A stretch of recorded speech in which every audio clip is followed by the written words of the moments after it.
Hey everyone, welcome to the Rock and Metal Guardian. I'm Dane, your host. Today I'm going to be talking about more bands who missed the boat on releasing live albums at the right time, or they just did it incorrectly. I did a video on this last week, so this is a follow-up to that one. I've come up with some more bands who fit this category. But before we get into that, I have a programming update. Starting tomorrow, I'm returning to the classroom as a full-time teacher. So instead of having a video every day, Monday through Friday, it will now be Monday, Wednesday, and Friday, and sometimes Saturday.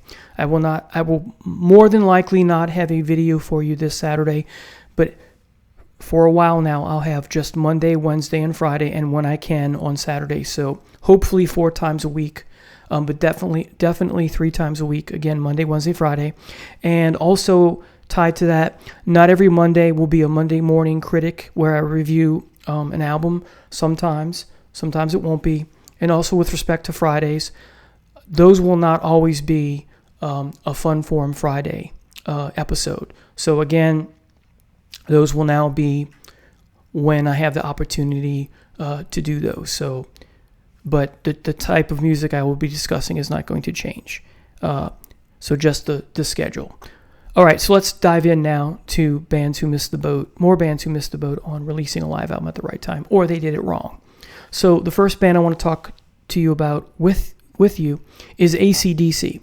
Their first live album, which was only a single, is the wonderful but too short If You Want Blood, 1978, October. And then after that, their next live album isn't until 1992, and that is AC/DC Live. That is a longer recording, and it gives you the full live experience in the sense that, it's long enough with the number of tracks of what you expect when you go see a band live. Now, what they should have done is put out a double album. They had enough material to do so. And they still should have put it out in 1978 or late 1979 because of Highway to Hell. So either one would have been acceptable. I think had they put something out a year later in 1979, it would have been just as fine because the success of Highway to Hell is phenomenal, and it's a great album from beginning to end, and you have so many songs on that album alone to choose from. It would have been just great. And you keep the songs on If You Want Blood because all of those are great. Just add some songs and have it as a double, as I said. The next is Alice Cooper, and Alice Cooper's first album is 1977, and of course it's a single album, it's not a double, and it's called The Alice Cooper Show. What he should have done, or he and his band, is released a live album after Billion Dollar Babies. So he should have put it out in late 1973. Don't wait till 1977. Again, strike while the iron is hot, ride the wave of your success, and that was his most successful album, I think, even today. If I'm wrong on that, it was his most successful album up to that album, and including that album. So the Alice Cooper Show doesn't come out until 1970. I'm sorry, it doesn't come out until after Lace and Whiskey. So again, it comes out in 1977, that first live album. That's way too late. And Lace and Whiskey is an album I like very much because it's nostalgic for me, because it's an album my mom gave to me. And while it's not Alice Cooper at his best, I really like it, but it's just so darn late, and it doesn't have the oomph that you get from, again, I like it, but it doesn't have the oomph you get from, say, Billion Dollar Babies and some of the earlier stuff. So again, strike while the iron is hot, put it out after Billion Dollar Babies, and then sales of that album and then albums to come for a short period or even a long period would have been much better, I think. Next is Black Sabbath. We don't get a live album from them until 1980, and it's a single record. It's called Live at Last, and It's Dreadful. It was on the NEMS recording label. Now, for some reason, to my understanding, this has been brought to my attention recently. I've always known that the recordings on NEMS in America are pretty bad, but in England, I've heard they're actually quite good. I'm not sure why that discrepancy. Maybe it has something to do with where they're produced here or there and that sort of thing. But what I think Black Sabbath should have done is they should have put out a double live album after Volume 4.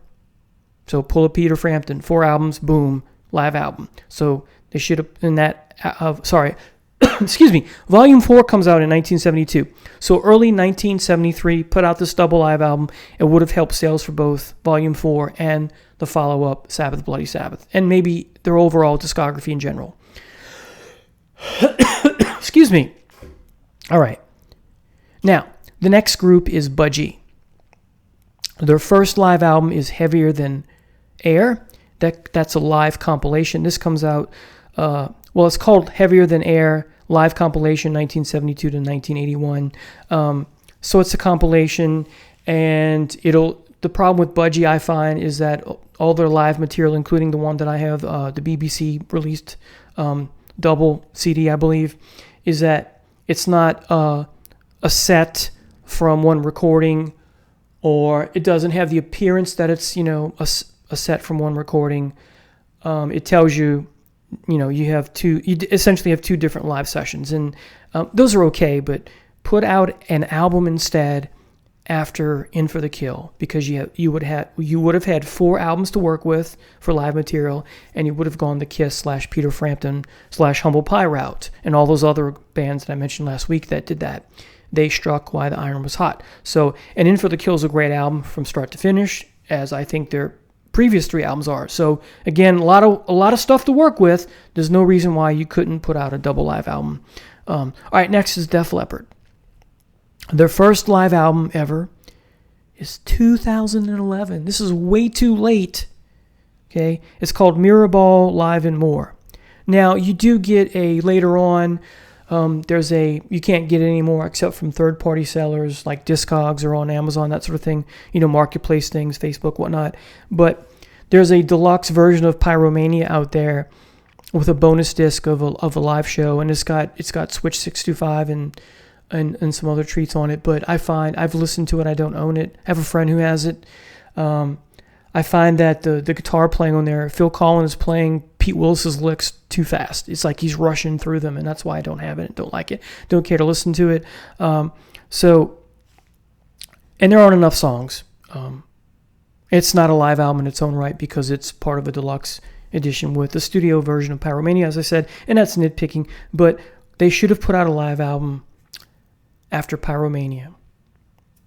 Not the follow-up, Hysteria, because that's not an album I like. It's too pop. Joe Ailey calls it, they've shed their proto heavy metal or hard rock or new wave of British heavy metal legs and gone into a glam period. I don't consider Def Leppard glam. I'm sorry. It's just, I could be wrong, but from my ears, people hear things differently. To me, they're not glam. Sweet is glam. Parts of Bowie is glam. T-Rex is, love T-Rex. T-Rex is glam. Def Leppard is not glam.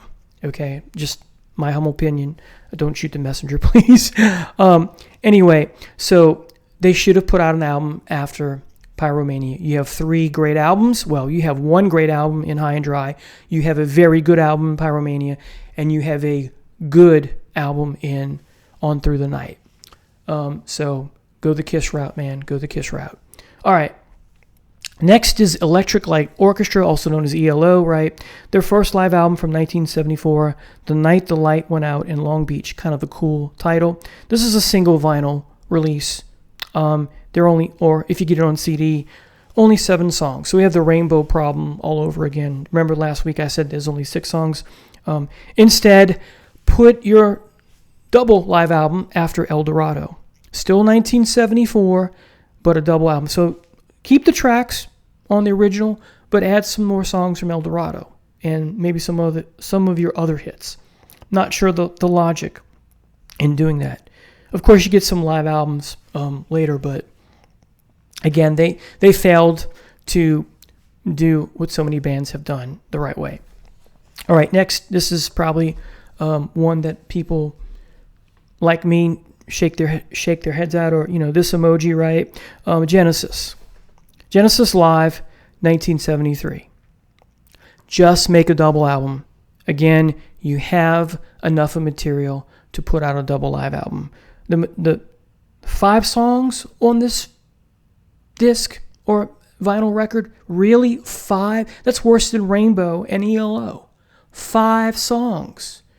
Okay, you got some epic tracks here. Make it a double. right? Sounds like you're going into the bar, right? Make it a double. Anyway, so Genesis, and I guess on this list, this week's list, this is the one that gets under my skin the most, the Genesis. All right, next is Ronnie James Dio with Intermission, a single disc, a single vinyl record, came out in 1986. Again, make it a double. You have three. You could have put it out. Here's what he should have done, or they should have done. Record company, right? Put it out after your third album, which is oh god, it's got the dragon on the cover. So anyway, it's eluding me. Or put it after Dream Evil. Either way, Sacred Heart. So either put it out after Sacred Heart or Dream Evil. I would prefer put it out after Dream Evil. I'm not the biggest fan of the third and fourth album, but there are some really good tracks on both of those, so it would have been fine. And you put most of your song. The debut is great from start to finish, and 3/4 of the sophomore effort, Last in Line, is very good, and then the rest are good, but not anything less than that. So again, you've got a lot of stuff to work with. Put out a double live album after Dream Evil, at the latest. So again, this is probably, of the bands I'm mentioning today, Genesis and Dio are probably the two most disappointing. Maybe Def Leppard a third. Anyway, next is Motley Crue.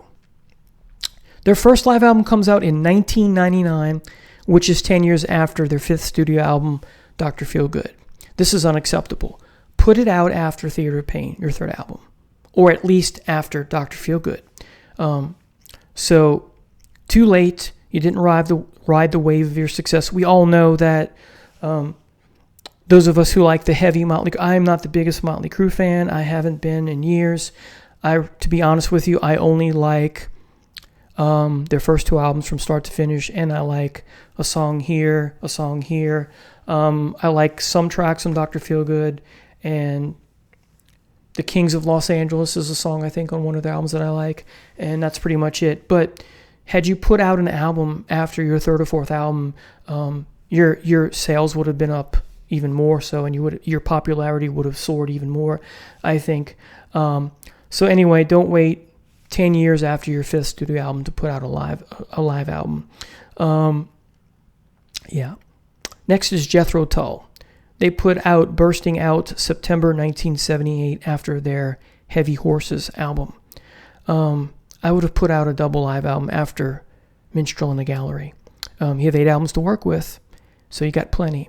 Don't wait so long. And one of the issues I have with Bursting Out, while I love it as a live album, and a friend of mine's dad said he used to go see Jethro Tull all the time. He would get in his RV and drive to see them wherever they were appearing in this country, back 70s and 80s and whatnot. And he said during the early 70s, in this time period, the Bursting Out came out, they would never vary from the live set. It was the same group of songs. They would never. It's not until later that they started mixing things up. Anyway, so there you have it, Jethro Tull.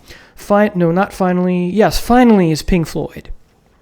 This is the same problem with Heart and ZZ Top that I mentioned last week. Their first live album is 1969's Uma Guma. And as you know, this is half live, half studio. And so it's really a single live recording. I like it. I like it a lot. But you should not have just put out a single. The next live album that we get from them is not until 1988, which is Delicate Sound of Thunder with no Roger Waters. Instead, what you should have done is put out a live album after Animals, a double live album after Animals, because you have 8 studio albums in front of you.